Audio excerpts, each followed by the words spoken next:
안녕하세요. 돈 파는 가게 대표 사원님 김강주입니다. 요즘 투자하고 있는 분들의 이야기를 들어보면 어딘지 모르게 조금 불안해 하십니다. 또한 미국 주식시장이 계속 신고가를 갱신하고 있죠. 구체적으로는 S&P 500 지수나 나스닥 지수가 계속 신고점을 갱신하고 있다는 뉴스가 나오니까 지금이라도 투자해야 하지 않을까 생각하면서도 망설이는 분들도 많습니다. 공통점이 뭐냐 하면요. 불확실성, 그러니까 투자하고 있는 분들 가운데에서는 지금 주식이 너무 많이 올라버린 것 아니야? 지금이라도 팔아야 하는 것 아니야? 그런데 팔고 난 다음에 계속 오르면 어떻게 할까라는 마음이 있는 거고, 지금 투자해볼까 하는 분들도 지금 너무 올라버려서 만약에 내가 지금 투자를 한다면 상투, 머리 꼭대기를 잡는 것 아닌가? 그때부터 떨어지는 것 아닌가? 이런 불안함도 있고, 또한 동시에 지금 투자하지 않으면 지금까지 투자하지 않아서 계속 아쉬움이 남았는데, 미련이 남았는데 왠지 손해보고 있다는 생각인데 지금이라도 투자해야 하지 않을까? 이런 망설임들이 계속 교차하는 거죠. 한마디로 이야기하면 이게 불확실성입니다. 우리는 지금 미국 중심의 자본주의자잖아요. 자, 그렇다 보니까 미국 경제가 모든 재테크나 투자, 경제, 전 세계 경제 뉴스의 중심입니다. 그죠? 자, 그런데 미국을 보면 요즘 정치, 트럼프, 바이든, 정치도 혼란스러운데다가 덩달아서 미국의 재정 적자가 엄청나죠. 그래서 이 재정 적자를 만회하기 위해서 계속 엄청난 국채를 발행해야 하고, 자, 이것이 트럼프가 대통령이 만약 된다면 이 재정 적자가 더 확대될 거야. 그러면 국채 가격이 정말 더 떨어질 거야. 자, 국채 가격이 떨어진다는 것은 더 많은 국채를 발행해야 되는 정부 입장에서는 금리를 더 높여줘야 한다는 말이죠. 근데 금리가 높아진다는 것은 채권 가격, 투자자 입장에서 채권 가격은 떨어지는 거죠. 근데 최근에도 이런 현상들이 나타났죠. 자, 그러다 보니까 이렇게 해야 될까, 저렇게 해야 될까, 투자하고 있는 분들이나 투자를 하려고 생각하는 분들도 이 같은 뭔가 좀 걱정, 불안이 있는 거죠. 자, 이때는 우리가 어떤 자산에 관심을 가져야 하냐 하면 안전자산에 관심을 가져야 합니다. 자, 오늘은 그래서 요즘 같은 불확실성 시대에 오를까 내릴까, 또 전 세계 자본주의 중심인 미국 경제의 재정 적자, 또 국채 문제, 그 다음에 이런 것들이 이제 금리 인하에 어떻게 영향을 줄까 서로 다 연결되어 있죠. 이렇게 불확실성한 시대에서는 특히 안전자산에 관심을 가지셔야 하는데, 우리가 알고 있는 안전자산은 무엇입니까? 일반적으로 채권 이렇게 이야기하는데, 오늘 제가 안전자산이 채권만 아니라 세 가지 종류의 안전자산을 말씀드릴 것이고, 철저하게 한국인의 입장에서, 한국인 투자 입장에서 안전자산이 무엇일까? 그것을 세 가지 관점에서 말씀드릴 것이고, 그 세 가지 안전자산을 어떻게 요즘 같은 불확실성한 시대에 어떻게 포트폴리오를 구성하는 것이 좋을지도 자세하게 말씀드리겠습니다.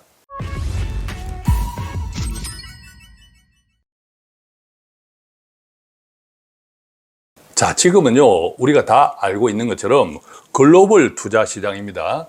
돈 파는 가게에서 한 2년 전부터 주구장창 어떤 말씀을 드렸습니까? 한국 탈출. 한국은 너무 살기 좋은 국가이지만 재테크만큼은 한국 탈출 자주 말씀드렸죠. 아마 제 이야기를 듣고 조금이라도 실행하셨던 분들은 괜찮은 결과를 지금 내 통장 쳐다보고 있겠죠. 지금이라도 늦지 않았다라는 거죠. 그래서 철저하게 지금 형편에서 안전자산 투자, 한국인 입장에서 제가 말씀드릴 건데요. 한국인 입장에서 첫 번째 안전자산은 채권이 아니라 달러입니다. 달러. 한국인 입장에서 그렇다는 거죠. 한국인 입장에서 왜 달러가 첫 번째 안전자산이냐 하면, 미국은 기축통화 달러, 그 다음에 한국은 아주 형편없는 통화, 기축통화에 비하면 그렇다라는 겁니다. 자, 그런데 요즘 미국의 재정적자가 심해, 심지어 달러가 너무 많이 풀어져서 달러 패권이 붕괴돼, 이 같은 이야기들이 나오잖아요. 자, 그러면 그 과정에서 필연적으로 전 세계 경제에 불안이 생깁니다. 자, 그러면 비기축통화 국가인 원화, 그죠? 한국인 입장에서는 당연히 원달러 환율은 치솟습니다. 그냥 수직 상승합니다. 한두 번 경험한 게 아니죠. 자, 그렇기 때문에 불확실성 시대가 커질수록 커진다고 느껴질수록 또 뭐 달러 패권 붕괴다, 미국의 재정 적자가 심해진다, 이 같은 이야기가 나올수록 한국인 입장에서는 달러 그 자산이 가장 안전자산이다. 필수적인 안전자산이다. 이거 분명히 기억하셔야 됩니다. 이것을 제가 주구장창 계속 말씀드리지 않습니까? 자, 그러면 두 번째 안전자산은 무엇일까요? 자, 일반적으로 이야기하는 채권입니다. 왜 채권은 안전자산입니까? 정부가 발행하는 국공채는 정부가 망하지 않는 한, 근데 미국 정부가 망하지 않는 한 원금과 이자를 돌려받을 수 있는 안전자산이죠. 그래서 가장 확실한 미국이라고 하는 것은 전 세계에 1등 가는 국가이지 않습니까? 전 세계에서 가장 우량한 국가라는 거죠. 가장 우량한 국가가 이자도 주겠다 해서 발행하는 채권은 당연히 안전자산일 수밖에 없는 거죠. 한국 정부가 발행하는 것에 비하면 훨씬 안전자산이죠. 냉정하게 그렇다는 겁니다. 자, 그런데 이 채권 가격이라고 하는 것은 채권 금리, 자, 채권 금리와 채권 이자율은 같은 말이다, 이렇게 이해하시고요. 자, 채권 금리와 채권 이자율이 오르면 일반적으로 채권을 많이 발행해야 되는 입장에서는, 근데 이게 공급이잖아요. 내가 많이 팔아야 돼 라는 입장에서는 아무래도 사는 사람, 수요자한테 유리하게 팔 수밖에 없죠. 자, 그것이 금리를 올려주는 겁니다. 채권 금리. 자, 이게 채권 수익률입니다. 채권 수익률 이꼴은 채권 금리다. 자, 그런데 반대로 움직이는 것이 채권 가격인 거죠. 즉, 앞서 낮은 금리에서 채권을 샀던 그 채권 가격은 높은 금리가 나오면서 떨어질 수밖에 없는 거죠. 인기가 떨어진다는 거죠. 그래서 채권 금리 또는 수익률과 채권 가격은 반대로 움직인다, 이 이야기인데, 채권 금리는 그래서 전 세계적인 기준금리와 영향을 받죠. 기준금리가 오르면 채권 가격은 떨어지고, 지난 2022년부터 기준금리가 계속 급등하면서 채권 가격이 그냥 바닥을 쳤잖아요. 이제 우리는 채권 가격이 오를 것을 기대합니다. 왜? 금리가 떨어지겠다, 이렇게 기대하고 있는 거잖아요. 이미 유럽 같은 경우에는 피봇, 금리를 하락하고 있죠. 그런데 아직 미국은 아니 올시다 하고 있잖아요. 자, 그 과정에서 최근에 이제 트럼프가 대통령 당선될 확률이 확 높아졌다. 자, 이러다 보니까 미국의 재정 적자가 엄청 심해질 거야. 트럼프가 막 돈을 찡어서 자신의 인기를 유지하기 위해서 돈을 찡어서 포퓰리즘, 우리가 이야기하는 남발할 거야, 달러를. 자, 그러면 계속 재정 적자를 메꿔야 되는 정부 입장에서는 채권을 계속 발행할 수밖에 없고, 그러면 공급이 많아지니까 채권 금리를 올려야 될 수밖에 없고, 반대로 움직이는 채권 가격은 떨어질 수밖에 없는 거죠. 자, 그러면 앞으로도 계속 이럴까요? 제가 여기서 말씀드릴 것은 예단하지 마시라는 거죠. 자, 예를 들어 보겠습니다. 지난해 2023년 가을경에 2024년, 즉 지난해 기준으로 내년이죠, 올해. 내년에는 금리가 3월 달부터 떨어질 거야, 기준금리가 해서 채권 가격이, 자, 금리가 떨어진다는 것은 채권 가격이 오른다, 반대로 움직인다라고 아까 설명드렸잖아요. 그래서 채권 가격이 오를 거야 해서 지난해 연말까지 미국채 장기물, 특히 20년 이상, 10년 이상 이런 장기물 채권 가격이 굉장히 가파르게 올랐습니다. 그런데 막상 2024년 접어드니까 여러 가지 다른 현상들이 생기면서 아직까지 금리를 내리지도 못하고 눈치만 보고 있는 형편이죠. 자, 그러다 보니까 지난해 연말에 팍 올랐던 채권 가격이 올 초부터 확 떨어졌던 거죠. 자, 그러니까 예단하면 안 됩니다. 경제도 그렇지만 정치도 생물입니다.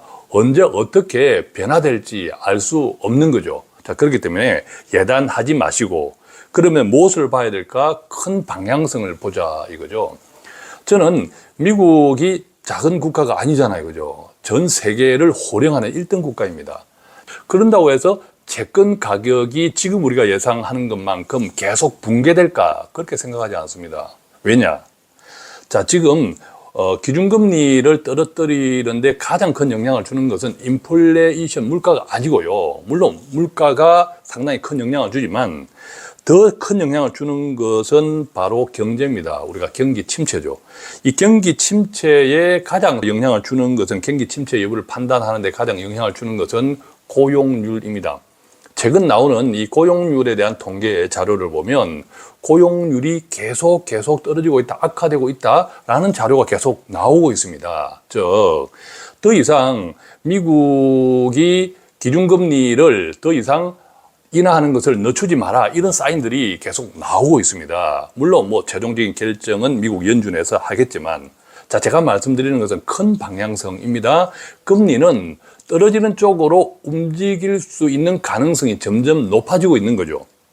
자, 그랬을 때 만약에 그 과정 속에서 뭐 채권을 더 많이 발행해서 금리가 또 높아지고 그 때문에 가격이 떨어지고 이런 영향도 있겠지만, 큰 방향성에서 보면 채권 가격은 나름대로 바닥을 계속 다지고 있다, 저는 그렇게 생각하고, 또 채권 자체의 상품에서 유리한 것은 뭐냐면, 채권형 ETF 같은 경우에도 이자가 계속 나옵니다. 그죠? 이자가 계속 나오기 때문에 그 이자가 채권을 많이 발행해서 이자가 높아지면 채권 가격은 떨어지겠지만 또 그만큼 받는 이자, 높아지는 이자만큼의 만회하는 효과도 같이 그 채권형 ETF 상품 속에 있는 거죠.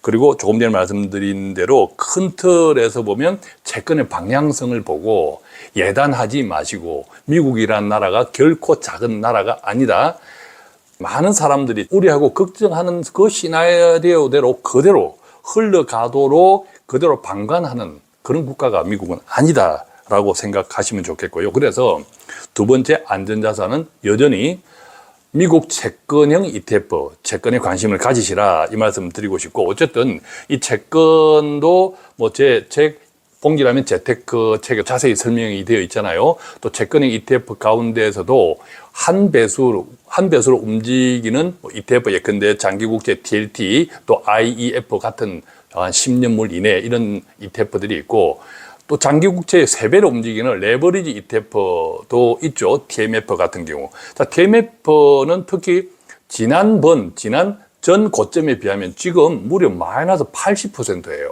이게 잘만 운대를 맞추면 지금 현재 마이너스 80%니까 투자 내 원금의 몇 배도 기대할 수 있는 그런 지금 형편이라는 거죠. 제가 말씀드리는 것은 큰 방향성에서는 바닥이다. 또 채권이라는 자체가 안전자산이고 이자가 나온다. 이자가 높아지면 그만큼의 내가 세이브가 되는 그런 채권의 ETF 자체에서 반대 방향으로 같이 움직이는 보완 효과가 되는 상품이다. 그렇기 때문에 안전자산 두 번째 여전히 제가 말씀드리고요. 세 번째 안전자산은 무엇일까? 배당형 상품입니다. 자, 미국은 뭐 제 책봉지랑 재테크에도 자세하게 설명해 놓았지만 미국은 배당 천국이죠. 배당을 잘하는 기업이 좋은 기업이고 실제로 그렇게 되어 있습니다.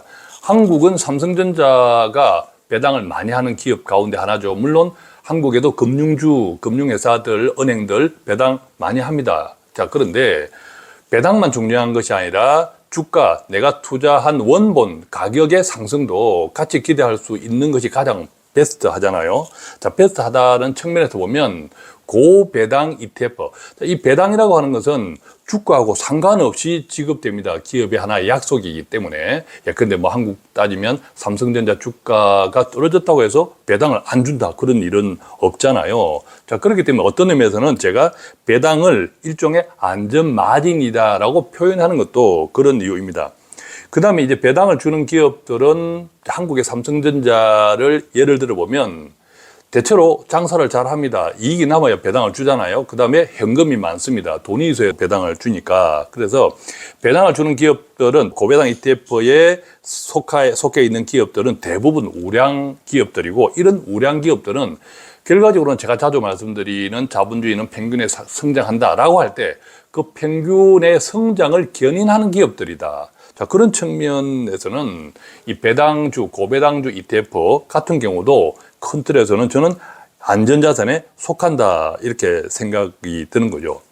자, 그래서 이 같은 세 가지를 종합해 보면요, 저는 달러 자산, 달러 자산과 달러라는 것을 구별할 수 있어야 됩니다. 뭐죠? 달러는 그냥 원화처럼 돈인 것이고, 달러 자산은 그 달러로 투자하는 뭐 채권형 ETF라든지 뭐 배당형 ETF라든지 또 뭐 성장형 ETF라든지 이런 투자 상품이죠. 달러로 투자하는 상품. 그러니까 이제 미국 시장에서 투자하는 거다. 이렇게 이해하시면 되겠고, 한국에서도 예컨대 미국의 S&P 500 지수 추종이나 미국 글로벌 지수, 미국 주식 시장의 지수를 추종하는 ETF를 한국에 상장해 놓은 원화로 투자할 수 있는 이것도 실질적으로 이제 미국 시장의 것을 추종하기 때문에 원달러 환율 영향을 받습니다.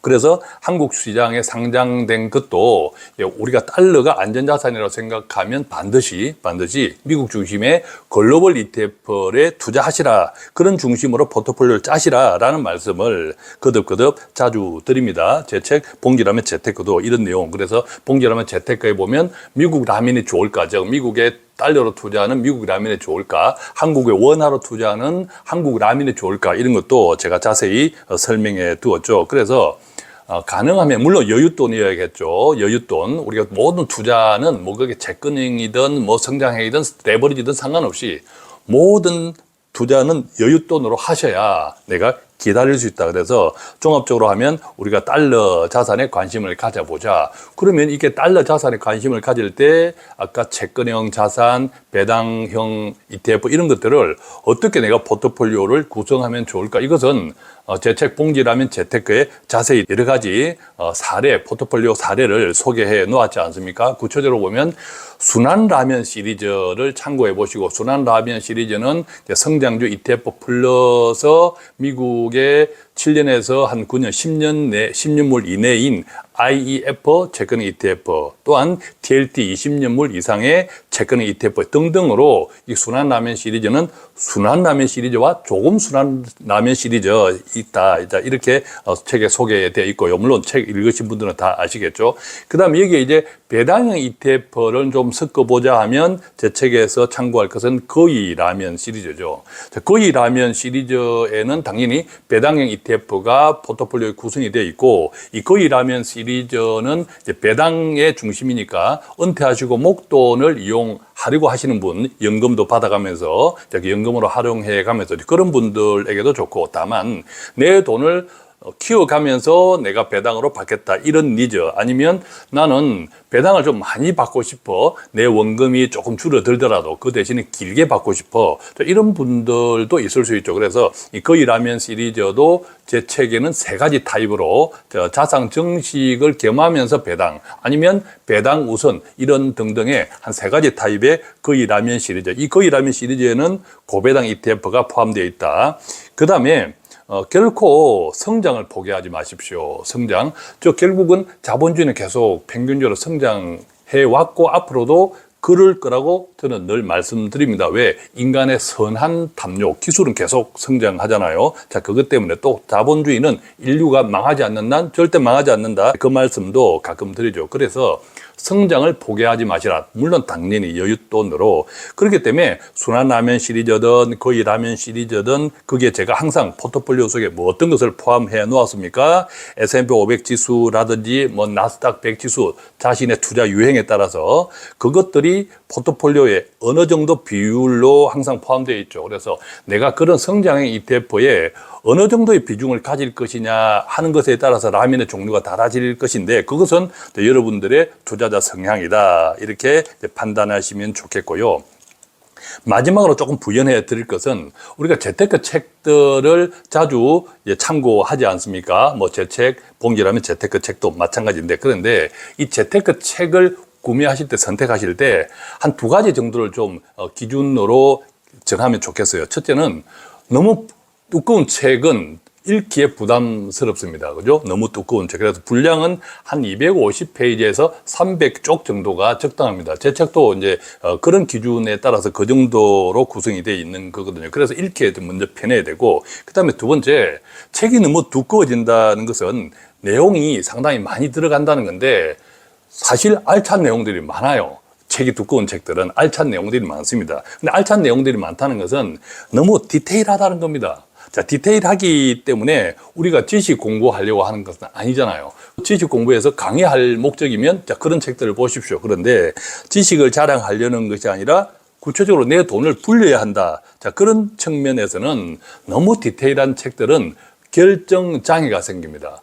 아는 게 병이라는 거죠. 그래서 큰 틀에서 좀 시각을 가질 필요가 있는데 너무 디테일한, 너무 이론 중심의 책에 익숙하다 보면 막상 투자를 못 합니다. 그래서 보통 이제 디테일하고 이론 중심의 책이 두꺼운 책들의 저자들이 누굽니까? 대체로 보면 저희 같이 투자 실무에 있는 사람들이 아니고 뭐 증권회사로 따지면 안에 애널리스트라든지 또 뭐 교수님이라든지 연구원 이런 분들의 책들이 대체로 두껍습니다. 저희 같이 투자 실무에서 있는 분들은 자, 그런 것들이 결과적으로 돈을 불리는 것은 오히려 결정 장애가 더 심해지더라. 자, 그렇게 되면 오히려 투자를 못 하더라. 이런 것을 알기 때문에 자, 그런 책보다는 일반 우리 독자들이 투자 목적으로 활용하는 책은 디테일한 책보다는 읽기 편한 책, 그 다음에 핵심 위주로 정리되어 있는 책. 그래서 페이지 일원은 한 250에서 300쪽 정도. 또 책이 두껍고 디테일해지면 돈도 비싸잖아요. 그죠? 요즘 같이 고물가 시대에 이 책값도 너무 비싸면 아무래도 내가 부담스럽죠. 그래서 제 책 인생을 바꾸는 봉지라면 재테크도 읽고 반드시 실행하는 것이 좋습니다. 내가 정말 실행할 수 있는 범위 내에 정말 내가 이거 한번 해보고 싶다 하면 그냥 해보십시오. 큰 돈 말고 투자를 처음 시작하시는 분들은 그 다음에 해보면서 또 읽어보십시오. 그러면 내가 실행하는 것과 이론이 어느 정도 일치하는지를 내가 경험할 수 있잖아요. 그러면서 스스로 피드백하고 또 자신의 투자 금액을 넓힐 수도 있고 투자 기간을 길게 할 수도 있는 거죠. 자, 오늘 이렇게 해서 요즘 같이 불안한 시대에 어떻게 해야 될까? 안전자산에 관심을 가지시라 말씀을 드렸고, 안전자산의 종류는 한국인의 입장에서 첫 번째는 달러다. 달러 자산에도 두 번째는 채권형 ETF, 그 다음에 배당형 ETF에 관심을 가지시고, 그 각각이 왜 안전자산이라고 제가 생각하는지를 설명을 드렸고, 자, 그랬을 때 그것들을 어떤 비중으로 포트폴리오를 구성하느냐 하는 것도 제 책을 통해서 어느 정도 설명해 드렸는데, 요즘 같은 불안한 시기에도 그리고 앞으로도 내 돈을 계속 불려 나가는데 조금이라도 도움이 되었으면 좋겠습니다. 고맙습니다.